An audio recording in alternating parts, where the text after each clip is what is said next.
रिया 6 साल की थी, तभी से उसके सिर से बाप का साया हट गया था। उसके बाद रिया की माँ अपने मायके में ही रहती थी। रिया को यह पता नहीं था कि उसके पापा आखिर कहाँ चले गए। वह हमेशा अपनी नानी से और अपनी माँ से इस बारे में पूछती थी, लेकिन उसकी माँ और नानी हमेशा रिया को टाल देती थी। कुछ दिन बाद रिया की माँ की शादी मनोज नामक व्यक्ति से हो गई। रिया अपनी माँ के साथ अपने नए पापा के घर चली गई थी। रिया देखने में बहुत खूबसूरत थी और फिर रिया की माँ ने मनोज से इसी शर्त पर शादी भी की थी कि रिया को वह अपनी बेटी की तरह प्यार करेगा। रिया इतनी खूबसूरत थी कि कोई भी उसे प्यार करता, लेकिन रिया की दादी यानी कि उसके सौतेले बाप मनोज की माँ रिया को बिल्कुल भी प्यार नहीं करती थी।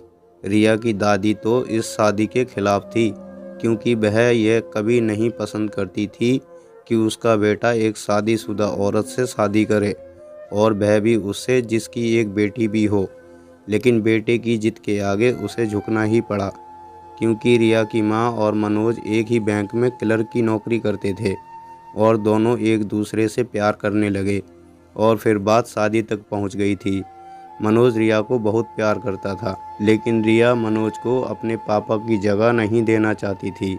वह अभी भी मनोज को मनोज अंकल ही कहती थी, जबकि मनोज चाहता था कि वह उसको पापा कहे। मनोज ने यह तय कर लिया था कि वह रिया को इतना प्यार देगा कि उसे वह अपने पापा के रूप में स्वीकार करने में थोड़ी सी भी हिचकिचाहट नहीं होगी। वह इंतज़ार करेगा, लेकिन रिया पर दबाव नहीं डालेगा पापा कहने के लिए।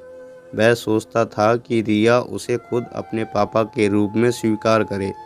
रिया को इस बात की परेशानी थी कि आखिर वह मनोज को अपने पापा की जगह कैसे दे सकती है।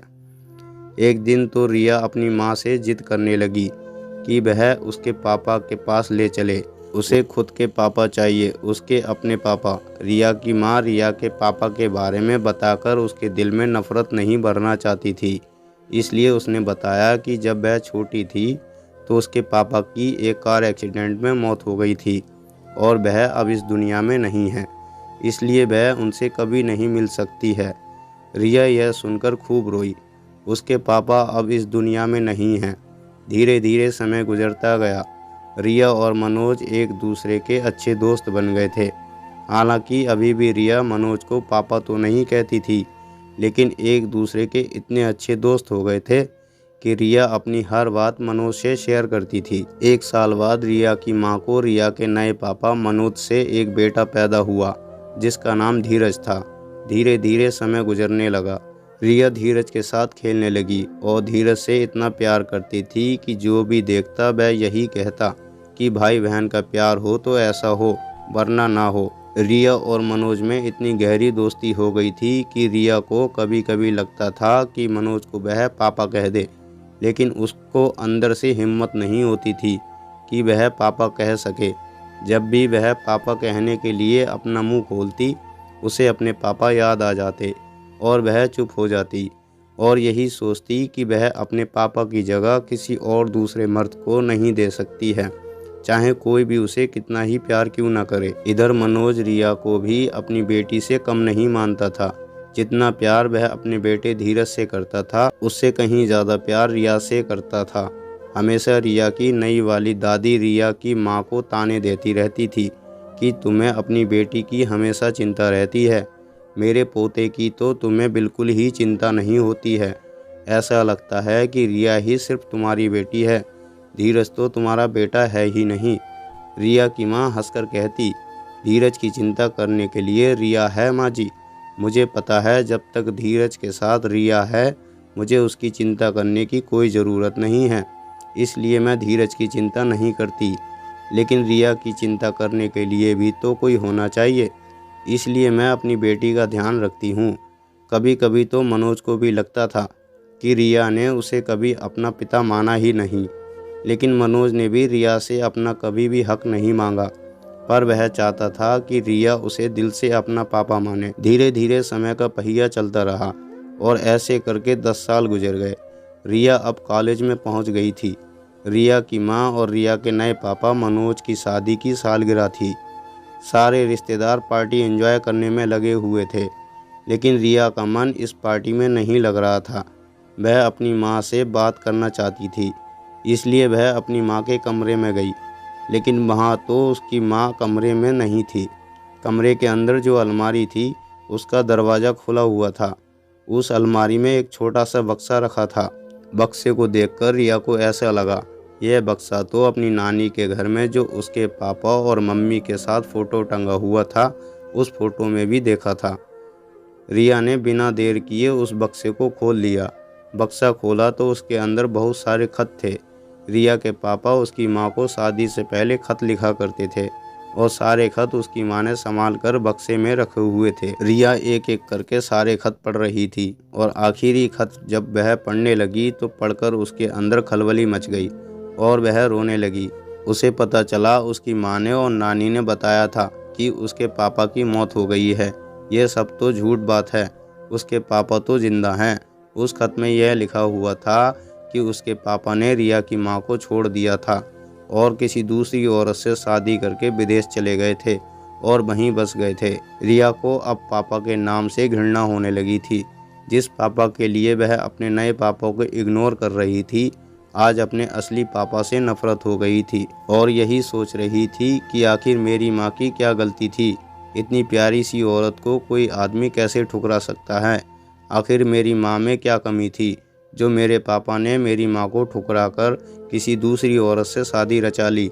शादी की सालगिरह का केक काटने का समय हो गया था और रिया की माँ रिया को ढूंढते ढूंढते कमरे में आ गई और बोली, तुम यहाँ बैठी हुई हो और उधर केक काटने का समय हो गया है, तुम्हारा कब से इंतज़ार कर रहे हैं, चलो।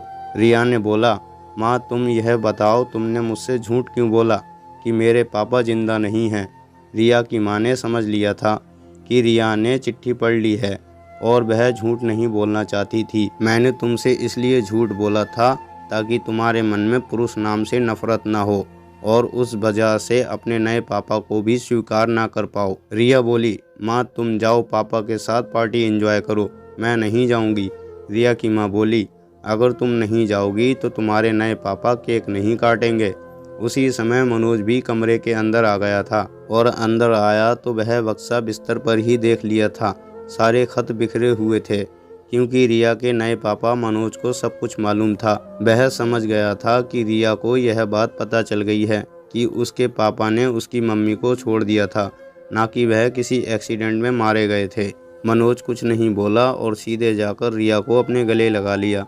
रिया भी मनोज से चिपक गई और उसने एक ही शब्द बोला, पापा मैंने आज तक आपको इग्नोर किया, आपने मुझे पापा से भी बढ़कर प्यार किया, लेकिन मैं उस इंसान की वजह से आपको कभी पापा नहीं कह पाई और उसने मेरी मम्मी को इतना ज़्यादा ठेस पहुंचाया। आज से आप ही मेरे पापा हो।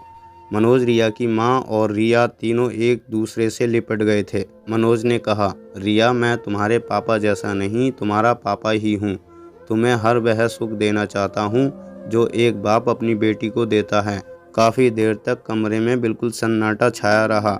ऐसा लग रहा था कि उस कमरे में कोई हो ही नहीं, लेकिन रिया के सिसकने की आवाज़ कमरे में से धीरे धीरे आ रही थी और रिया की आंखों से आंसू गालों से बहते हुए टपक रहे थे। रिया ने अपने पापा और माँ के हाथों को पकड़ा और बोली, चलिए केक काटने का समय हो गया है। मनोज और रिया की मम्मी रिया का हाथ पकड़े चल दिए। मनोज समझ रहा था रिया पूरी तरह से टूट चुकी है, लेकिन वह अपनी बेटी को बिखरने नहीं देना चाहता था। बेटी मैं तुम्हारे सपने को बिखरने नहीं दूंगा। रिया के चेहरे पर एक प्यारी सी मुस्कान आ गई और बोली, पापा आज मैं गर्व से कह सकती हूँ आप मेरे पापा हो। इस दर्द को मैं इतने सालों से महसूस कर रही थी और वह दर्द अब ख़त्म हो चुका है और मैं आपसे बहुत प्यार करती हूँ। पापा आप मुझे माफ़ कर दो, मैं आपके प्यार को आज तक समझ नहीं पाई, लेकिन आपने पापा ना होते हुए भी पापा होने के हर फ़र्ज़ को निभाया और उम्मीद है आगे भी निभाएंगे। तो दोस्तों ये थी हमारी आज की कहानी। मुझे पूरी उम्मीद है आपको ज़रूर पसंद आई होगी। यदि आपको हमारी वीडियो पसंद आई है तो वीडियो को लाइक करें और कमेंट बॉक्स में अपनी राय हमें ज़रूर शेयर करें। तो दोस्तों यदि आप हमारे चैनल पर नए आए हैं तो हमारे चैनल लाइफ टाइम स्टोरीज को सब्सक्राइब ज़रूर कीजिएगा और घंटी को दबाकर ऑल पर सेट ज़रूर कीजिएगा ताकि आने वाली वीडियो का नोटिफिकेशन आपको तुरंत मिले। मिलते हैं और एक नई कहानी के साथ। तब तक के लिए धन्यवाद।